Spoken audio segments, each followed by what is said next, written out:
हाय दोस्तों, कैसे हैं आप? मेरा नाम Shahzada Singh Kapoor. I am a businessman, bee keeper and a farmer. दोस्तों, आजकल एग्रीकल्चर के ऊपर काफ़ी डिस्कशन हो रही है इंडिया के अंदर। गवर्नमेंट का प्लान है कि कैसे फार्मर्स की इनकम को डबल किया जा सकता है, और गवर्नमेंट कई स्कीम्स भी लेके आ रही है।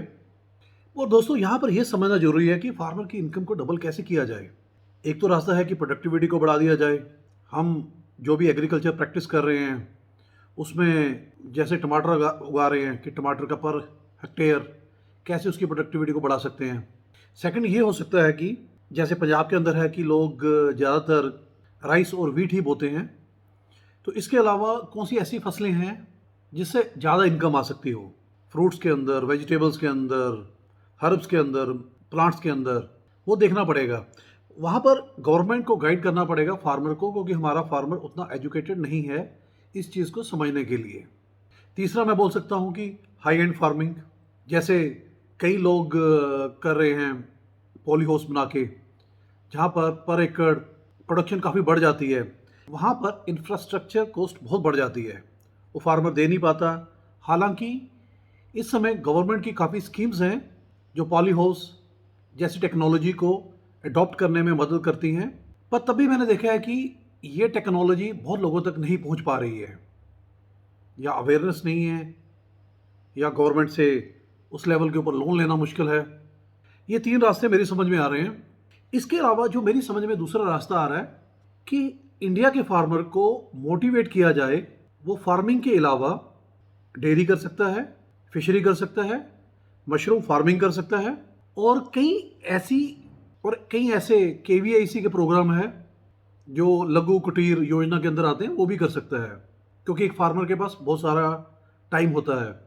इसके अलावा मैं सभी फार्मर्स को यहाँ पर यह भी बोलना चाहूँगा कि बी कीपिंग भी एक अल्टरनेटिव रास्ता है, पर यहाँ पर गवर्नमेंट को एक चीज़ देखनी पड़ेगी कि ये सारी चीज़ें तो पॉसिबल हैं, पर कैसी इसकी सस्टेनेबिलिटी को रेडी किया जा सके।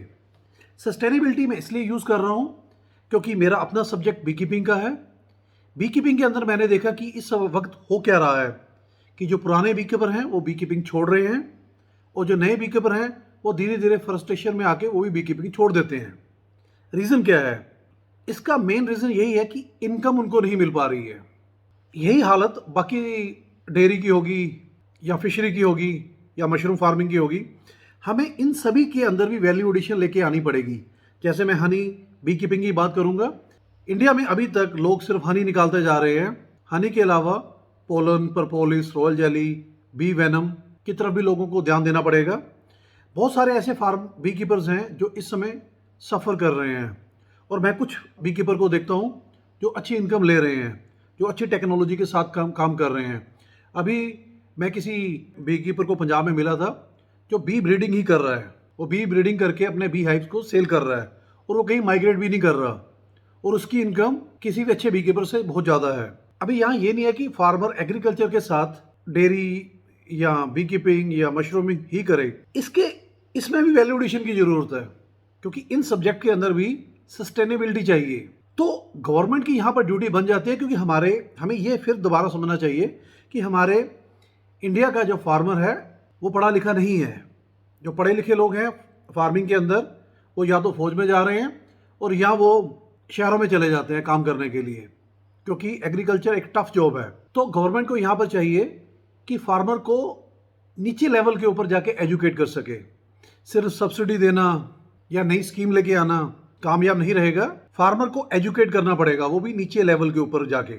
आज का थोड़ा आसान है कि आप सोशल मीडिया के थ्रू भी फार्मर को एजुकेट कर सकते हो। तो इसमें मेरे ख्याल के अंदर जो एग्री स्टार्टअप्स हैं उसका काफ़ी बड़ा रोल रहने वाला है। और एग्री स्टार्टअप के ऊपर मेरे ख्याल के अंदर, क्योंकि India is a agriculture producer, तो एग्रीकल्चर स्टार्टअप के ऊपर बहुत बड़े चांसेस हैं। तो गवर्नमेंट इसकी तरफ ध्यान दे। जो बच्चे नए स्टार्टअप लेके आ रहे हैं एग्रीटेक के ऊपर, उनको मोटिवेट करें, क्योंकि फिनटेक के ऊपर, अमेजन जैसे प्लेटफॉर्म के ऊपर इनकम बहुत बन जाती है। पर कई बार एग्रीटेक प्लेटफॉर्म में का पोटेंशियल उतना ज़्यादा नहीं होता, मेहनत बहुत करनी पड़ती है, क्योंकि इसमें आपको फार्मर को साथ में जोड़ना होता है। तो यहाँ पर गवर्नमेंट की सपोर्ट बहुत ज़रूरी है। फिर मैं यहाँ पर 3 बातों से ख़त्म करूँगा। नंबर 1, हम कैसे फार्म की प्रोडक्शन को बढ़ा सकते हैं। नंबर 2, फार्मिंग के साथ साथ फार्मर बी कीपिंग, फिशरी, पशुपालन, मशरूमिंग कैसे कर सकते हैं। नंबर 3, एग्रीटेक को हम कैसे प्रमोट कर सकते हैं, क्योंकि एग्रीटेक भी कहीं ना कहीं हमारे इस इकोसिस्टम को स्ट्रॉन्ग बना देगा। तो दोस्तों यहाँ का वीडियो यही ख़त्म, मिलते हैं अगला टॉपिक अगला वीडियो लेके। Thank you, thanks a lot, bye.